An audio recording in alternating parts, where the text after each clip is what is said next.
할렐루야. 부족하고 무익한 종을 부르셔서 귀한 강단에서 말씀을 전할 수 있도록 허락하신 담임 목사님과 또 당회와 강북우리 성도님들께 감사의 말씀을 드립니다. 오늘 저는 여러분과 마태복음 15장 말씀을 가지고 가나안 여인의 믿음이라는 제목으로 함께 은혜를 나누고자 합니다. 오늘 말씀에 보면 예수님께서 두로와 시돈이라는 땅에 가셔서 가나안 여인 한 사람을 만나게 되셨습니다. 여러분, 이 여인은 성경에 이름도 나와 있지 않고 그저 귀신 들린 딸이 있는 이방 민족의 여인이라고만 소개되어져 있습니다.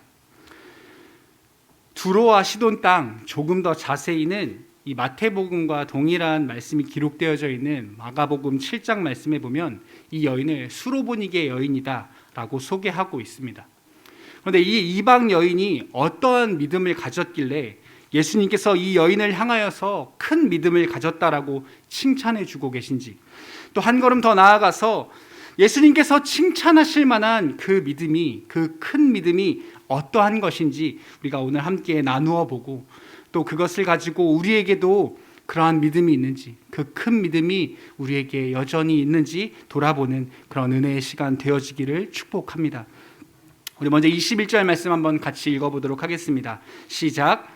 예수께서 거기서 나가사 두로와 시돈 지방으로 들어가시니, 거기서 나가사, 우리 마태복음 15장 앞부분의 말씀을 보면 예수님께서 계셨던 곳이 유대 땅이라는 것을 알 수 있습니다.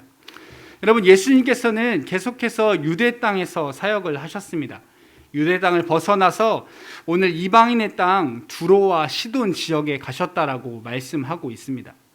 근데 여러분, 예수님께서 공생의 3년의 시간 동안 철저하게 이 유대 중심적으로 사역하셨고 예루살렘과 갈릴리 지역을 중심으로 사역하시다가 간간히 이 사마리아의 지역에 가셔서 사역하시는 것이 전부였습니다.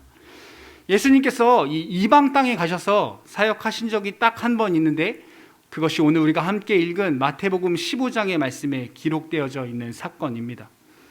여러분, 예수님께서 왜 이방 땅에 가셨을까요? 그 이유는 사실 좋지 않은 이유 때문이었습니다.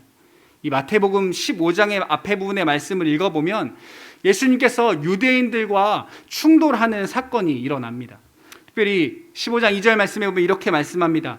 당신의 제자들이 어찌하여 장로들의 전통을 범하나이까? 떡 먹을 때에 손을 씻지 아니하나이다 라고 말씀합니다. 이 마태복음 15장에는 계속해서 유대인들과 이 정결법에 관한 이야기를 하고 있는데, 예수님의 제자들이 그들의 전통대로 따르지 않는 것을 문제 삼고 예수님을, 그들이 계속해서 그의 말씀을 듣지 않으려고 하고 예수님을 계속해서 미워하며 예수님을 밀어냄으로 말미암아 예수님께서 어쩔 수 없이 오늘 그들을 피해서 유대 땅을 떠나 이 두로와 시돈 이방 땅에 주님께서 오시게 되었다라는 것입니다. 여러분, 예수님께서는 유대인들을 너무나 사랑하셨고 그들이 변화되기를 간절히 바라셨습니다. 그러나 예수님께서 사역하셨던 그 유대인들과 유대 땅에서는 도무지 환영받지 못하는 모습이었습니다. 주님은 수많은 기적과 놀라운 일들을 행하셨고 여러 가지 가르침을 그들에게 가르치셨습니다. 우리가 너무나 잘 알고 있는 오병이어와 같은 기적이나 안진뱅이, 눈먼 자, 나병 환자들, 수많은 환자들을 예수님께서 고쳐주셨습니다. 그러나 그것을 모두 직접 경험했던 유대인들은 오히려 예수님을 미워했고 밀어내려고만 했습니다. 왜 그랬을까요? 우리가 이미 말씀을 통해서 잘 알고 있는 것처럼 예수님께서 그들이 생각하고 기다렸던 메시아의 모습이 아니었기 때문입니다. 여러분, 그들이 기다리고 기대했던 모습은 내가 바리새인이고 내가 이렇게 율법을 잘 지키고 있으면 메시아라고 하시는 그분이 오셔서 나를 칭찬해 주시고 오히려 내가 잘하고 있다고, 잘하였다라고, 수고했다고 칭찬하고 격려해 주실 줄 알았는데, 예수님께서 오셔서 그들에게 뭐라고 말씀하십니까? 너희는 회칠한 무덤이고 너희는 독사의 자식이라는 이야기를 예수님께서 그들에게 하시더라는 것입니다. 나는 정말 잘하고 있고 열심히 하고 있다고 생각했는데 반대로 예수님께서는 그들에게 너희는 잘못하고 있고 너희가 그렇게 생각하며 계속 그대로 행동하다가는 결코 구원을 받지 못할 것이라고 그들에게 말씀하시더라는 것입니다. 예수님의 그러한 모습이 그들은 싫었습니다. 그래서 그들은 자신들이 가진 힘과 권력으로 예수님을 죽이려고 이를 도모하기 시작했습니다. 그들의 위협을 피해 예수님은 오늘 두로와 시돈 지역까지 자리를 피하시게 되었습니다. 여러분, 우리가 이러한 배경 속에서 예수님께서 잠시 이 이방 땅에서 몸을 피하고 있을 때였습니다. 그때 그곳에 살고 있던 한 이방 여인이 예수님께 나와서 큰 소리로 소리를 지릅니다. 우리 22절 말씀 한번 같이 읽어보겠습니다. 시작.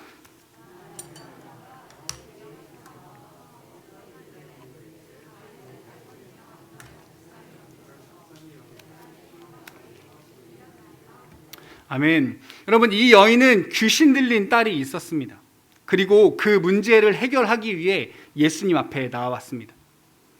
근데 여러분, 오늘 이 가나안 여인의 외침에서 우리는 한 가지 특별한 사실을 발견할 수 있습니다. 그것은 그 여인이 예수님을 향하여서 주 다윗의 자손이여 라고 외치고 있다라는 것입니다. 당신은 다윗의 자손, 약속된 메시아이십니다 라고 그가 소리 지르고 있더라는 것입니다. 단순히 이 여인이 이 어려움, 당신의 딸이 귀신 들림으로 인해서 저기요, 아무나 날 좀 도와주세요, 우리 딸이 흉악한 귀신에 들렸습니다, 누가 좀 와서 제발 고쳐주세요, 살려주세요 라고 외치는 것이 아니라 그녀는 예수님을 향해서 주 다윗의 자손이여 라고 외치고 있다라는 것입니다. 여기서 우리는 이 여인이 단순히 간절함만으로 예수님께 나온 것이 아니라 문제가 있고 어려움이 있고 아픔이 있어서 지푸라기라도 잡는 심정으로 아무한테나 매달리는 것이 아니라 믿음을 가지고 예수님께 나왔음을 우리는 발견할 수 있는 것입니다. 여러분, 주 다윗의 자손이여, 이 말은 예수님께서 메시아이시고 그리스도이시며 구약의 모든 언약을 성취할 분이시고 다윗과 아브라함의 자손임을 믿는다는 믿음의 고백이기 때문입니다. 여러분, 그런데 예수님께서 이 여인의 외침을 처음 들으셨을 때의 마음 어떠하셨을까요? 전 아마도 예수님의 마음이 복잡하셨을 것 같습니다. 그토록 변화시키시기 원했던 그 유대인들, 그들은 자신의 욕심으로 눈과 귀가 어두워져 예수님을 미워하고 밀어내고 계속해서 예수님을 위협했지만, 여러분, 그들을 피해 이방 땅에 와 있는 그 답답한 상황 속에서 주님께서 그토록 듣기 원하셨던 믿음의 고백이 이방 땅의 한 여인의 입에서 터져 나왔을 때, 여러분, 예수님의 마음이 기쁨과 감격으로 가득 차 있어야 정상이지 않겠습니까? 그래, 유대인들은 날 몰라주었지만 너만은 나를 알아주는구나 라고, 넌 참 대단하구나 라며 칭찬해 주시는 것이 마땅하지 않겠습니까? 근데 여러분, 예수님이 어떻게 반응하시는지 23절에 이렇게 기록합니다. 예수는 한 말씀도 대답하지 아니하시니. 여러분, 예수께서 못 들으셨던 걸까요? 예수님 주변에 사람들이 너무 많아서 시끄러워서 이 여인의 목소리가 너무 작아서 안 들렸던 것일까요? 아닙니다. 23절 후반절에 이렇게 이야기합니다. 제자들이 와서 청하여 말하되 그 여자가 우리 뒤에서 소리를 지르오니 그를 보내소서라고 이야기합니다. 여러분, 제자들이 예수님께 나와서, 아니 예수님, 저 여자가 계속해서 쫓아오면서 소리를 지르는데 뭐라고 좀 해서 집에 보내시던지, 안 된다라고 단호하게 혼내주시면 안 될까요? 라고 제자들이 청하는 지경에 이르렀습니다. 여러분, 예수님 일부러 못 들으신 척하고 계신 겁니다. 예수님은 이 여인의 믿음을 테스트하고 계신 거예요. 그 고백이 그저 수많은 사람들이 예수님을 그렇게 부르는 것을 듣고 그저 남들이 하는 대로 따라하는 것인지, 남들이 예수님을 그렇게 부르니까 주 다윗의 자손이여, 아 이게 저 사람의 이름인가 보다, 아니면 그렇게 주 다윗의 자손이여라고 부르면 대답해 주시나 보다 라는 생각을 가지고 마치 열려라 참깨처럼 주문처럼 그냥 부르고 있는 것인지, 아니면 진짜 믿음이 있어서 그 안에 있는 믿음을 가지고 주님 앞에 나와 믿음으로 고백하고 있는 것인지 주님이 테스트하고 계시더라는 것입니다. 여러분, 근데 이 테스트가 결코 쉬운 테스트는 아닙니다. 여러분, 이 여인의 모습을 한번 상상해 보십시오. 예수님 주변에 수많은 사람들이 있었을 것입니다. 그 수많은 사람들 사이에서 내가 소리를 지를 때 그 사람들이 보면서 수군거리지 않았겠습니까? 또 내가 그렇게 간절히 소리 지르고 있음에도 불구하고 내 부르짖음에 응답하셔야 하는 예수님이 못 들은 척하고 계실 때 이 여인의 마음이 어떠했을까요? 얼마나 부끄럽고 그 모습이 비참했겠습니까? 근데 여러분, 이 여인도 보통은 아닙니다.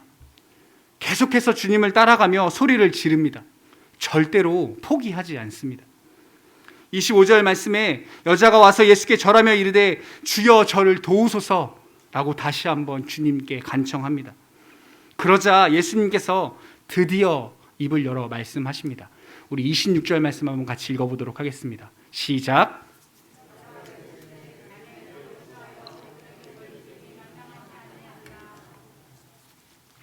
여러분, 이 말씀을 보면서 우리는 놀라야 합니다. 아무도 안 놀라고 계시지만 사실 굉장히 놀라운 장면입니다. 왜냐하면 우리가 알고 있고 우리가 믿고 있는 예수님의 모습과 너무나 다른 모습이기 때문입니다.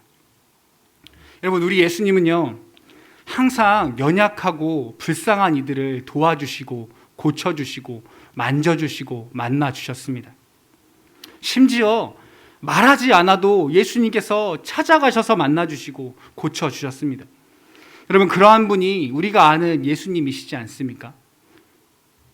그런데 간절하게 소리를 지르는 여인을 보고도 못 본 척 지나가시고 못 들은 척 지나가시는 그 예수님의 모습도 낯설고 어색한데, 심지어 끊임없이 간절함으로 소리 지르는 그 여인을 향하여서 예수님께서 단호한 거절의 말씀을 하시는 이 모습이 너무나 낯선 모습이라는 것입니다.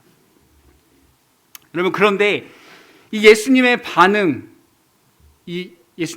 들은 여인의 고백이 이러합니다. 27절 말씀에 이렇게 말씀합니다. 여자가 이르되 주여 올소이다마는 개들도 제 주인의 상에서 떨어지는 부스러기를 먹나이다 하니. 여러분, 예수님께서 소리 지르는 그 가나안 여인을 향하여서 돌아서셔서 이렇게 말씀하십니다. 너는 자녀가 아니라 개잖아. 너는 자격이 없어. 안 돼. 라고 단호하게 말씀하셨습니다. 그런데 여러분, 이 여인이 당황하지 않고 이렇게 대답합니다. 네, 주님, 저는 개입니다. 그런데 개도 주인이 있고 주인의 상에서 떨어지는 부스러기는 먹을 수 있지 않습니까? 주님, 제게 부스러기라도 주십시오. 라고 간청하고 있더라는 것입니다. 여러분, 이 대화 가운데 예수님이요, 이 여인을 무시하고 비하하기 위해서 하시는 말씀이 아님을 우리는 알아야 합니다. 여러분, 예수님은 이 대화를 통해 이 여인이 얼마나 바른 신앙을 가지고 있는지, 진짜 믿음을 가지고 있는지 테스트하고 있다는 사실을 우리는 다시 한번 기억해야 합니다. 예수님께서 물어보시는 것은 이러한 것입니다. 너의 존재에 대해서 너는 어떻게 생각하는지 그것에 대해서 물어보시고 확인하시려는 것입니다. 예수님은 하나님의 은혜가 없는 인간의 존재가 얼마나 비참한 존재인가에 대해서 오늘 알려주시려고 하시는 것입니다. 가나안 여인을 향하여서 너는 내가 하나님 나라에 들어갈 자격이 있다고 생각하니? 그게 정말 당연하다고 생각하니? 아니면 자격이 전혀 없는 무능하고 무력한 죄인이고 개라고 생각하니? 라고 물어보고 계신 것입니다. 하나님 없이 살아온 네가 하나님의 은혜를 받을 자격이 전혀 없다는 것에 대해서 정말 알고 있느냐고, 정말 그렇게 믿고 있느냐라고 물어보고 계신 것입니다. 여러분, 예수님이 사실 이 여인이 이방 여인이어서 이런 이야기를 하고 계신 것이 아닙니다. 예수님은 한결같이 이러한 말씀을 하셨습니다. 마태복음 9장 12절 말씀에 이렇게 말씀합니다. 예수께서 들으시고 이르시되 건강한 자에게는 의사가 쓸데없고 병든 자에게라야 쓸데 있느니라. 네가 죄인이 아니면 죄를 사하는 내가 필요 없다. 너는 네가 죄인인 줄, 환자인 줄, 개인 줄 알아야 한다고 예수님은 수없이 반복해서 말씀하셨습니다. 그런데 여러분, 바리새인들, 유대인들의 반응은 어땠습니까? 아니요, 나는 환자 아닙니다. 나는 죄인 아닙니다. 나는 내가 열심히 착하게 살아서 율법대로 살아서 나는 천국 갈 거니까 당신만 믿으면 된다는 이상한 소리 하지 마시고 저리 가세요. 우리는 당신 필요 없습니다 라고 반응하지 않았습니까? 그런데 여러분, 이 이방 여인은 예수님의 말씀을 듣자마자 뭐라고 반응합니까? 맞습니다, 주인님. 저는 개입니다. 저는 죄인입니다. 그러나 개들도 주인 상에서 떨어지는 부스러기를 먹을 수 있는 것처럼 나는 아무런 자격이 없지만, 나는 아무런 공로도 없지만 주님, 저에게도 은혜를 주실 수 없을까요? 주님께 간청하고 있는 것입니다. 사랑하는 성도 여러분, 예수님께서 오늘 우리에게도 또 이 시대의 교회를 향하여서도 동일하게 말씀하고 계시다고 믿습니다. 성도 여러분, 하나님 없이 살아가는 인생, 하나님 없는 인간, 예수 그리스도로 인한 영원한 생명을 소유하지 못한 인간은 아무것도 아니며 무의미한 인생임을 우리는 깨달아야 합니다. 사랑하는 성도 여러분, 우리에게 이러한 믿음의 고백이 있습니까? 나는 죄인입니다 라고 고백할 수 있는 진정한 믿음이 우리에게 있습니까? 성도 여러분, 또 이 고백이 우리가 예전에는 있었는데, 아니 예전에 정말 있었던 것 같은데, 그러한 간절함이 나한테 분명히 있었는데 그게 언제인지 너무 오래된 옛날 이야기처럼 되어버려서 그것을 어떻게 회복해야 하는지 그 생각조차 못한 채 우리가 살아가고 있지는 않은가 하는 것입니다. 예수님이 오늘 우리 가운데 오셔서 또 동일하게 너는 개다, 너는 죄인이다 말하면 우리는 어떠한 반응을 보일까요? 뭐요? 개요? 죄인이라고요? 분노하는 그 유대인들의 모습을 우리가 보이지는 않겠습니까? 아니면 이 가나안 여인처럼 맞습니다, 주님. 저는 주님 없이는 아무것도 아니며 죄인이며 개와 같습니다 라고 고백할 수 있을지 우리가 한번 생각해 볼 수 있기를 바랍니다. 여러분, 예수님께서 이 여인의 믿음의 고백을 들으시고 이렇게 말씀하십니다. 예수께서 대답하여 이르시되 여자여, 내 믿음이 크도다. 내 소원대로 되리라 하시니 그때로부터 그의 딸이 나으니라 말씀하십니다. 여러분, 예수님은 이 여인의 믿음이 큰 믿음이다라고 말씀하십니다. 여러분, 어떤 믿음이 큰 믿음입니까? 그것은 상황과 환경에 흔들리지 않는 믿음이고 세상을 두려워하지 않는 믿음입니다. 여러분, 이 여인에게는 흉악하게 귀신 들린 딸이 있었고 이방인이었고 주님께 나왔을 때에도 주변의 사람들의 시선과 부끄러움 그리고 두려움의 문제도 있었습니다. 심지어 주님의 냉소적인 반응과 거절로 인해 자존심의 문제도 있었을 것입니다.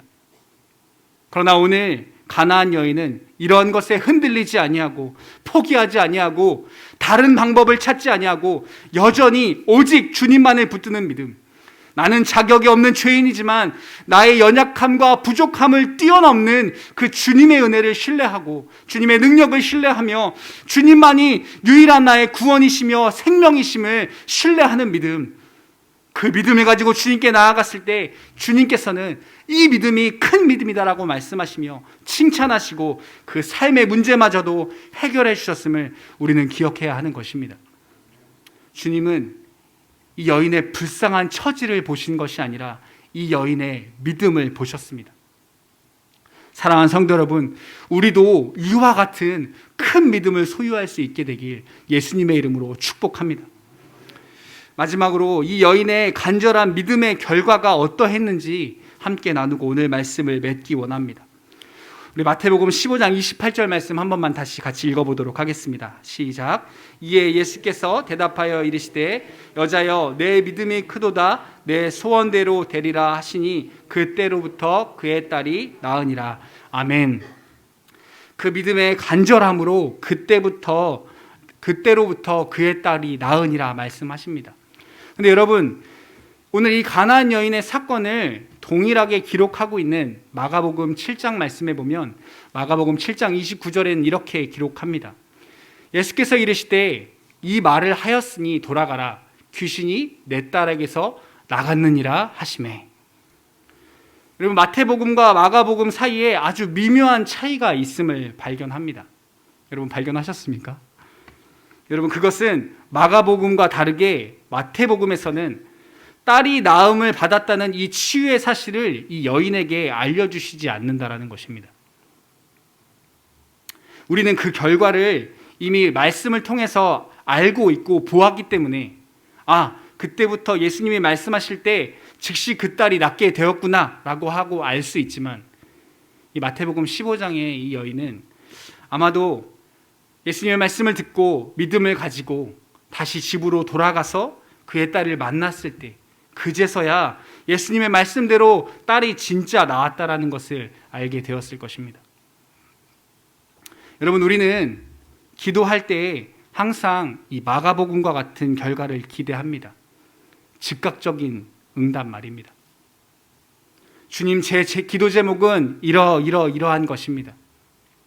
그래서 주님, 저에게 이렇게 저렇게 응답하시고, 주님, 내가 기대하는 이날 이때에 응답해 주십시오라고 기도합니다.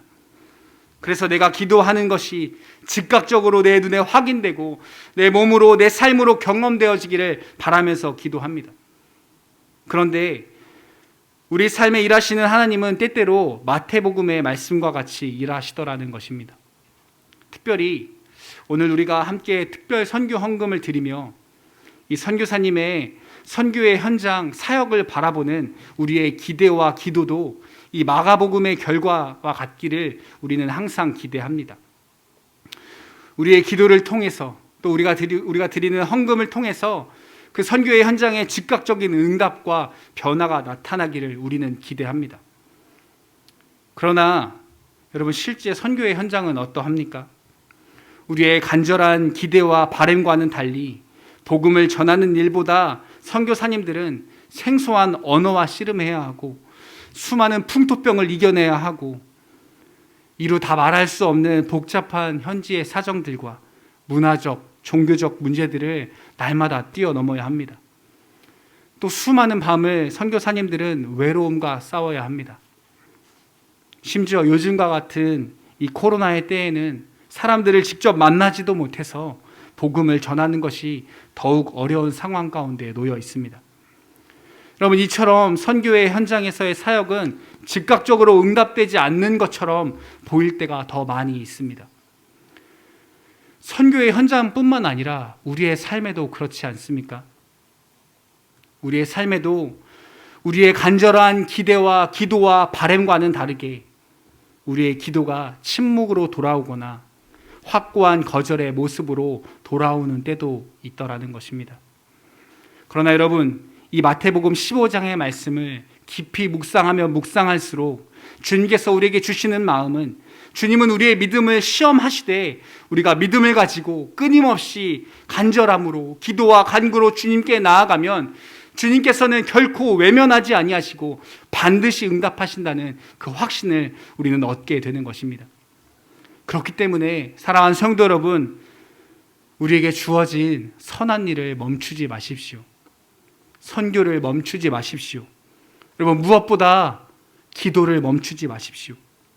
간절함과 인내로 주님께 계속해서 나아가시기를 예수님의 이름으로 축복합니다.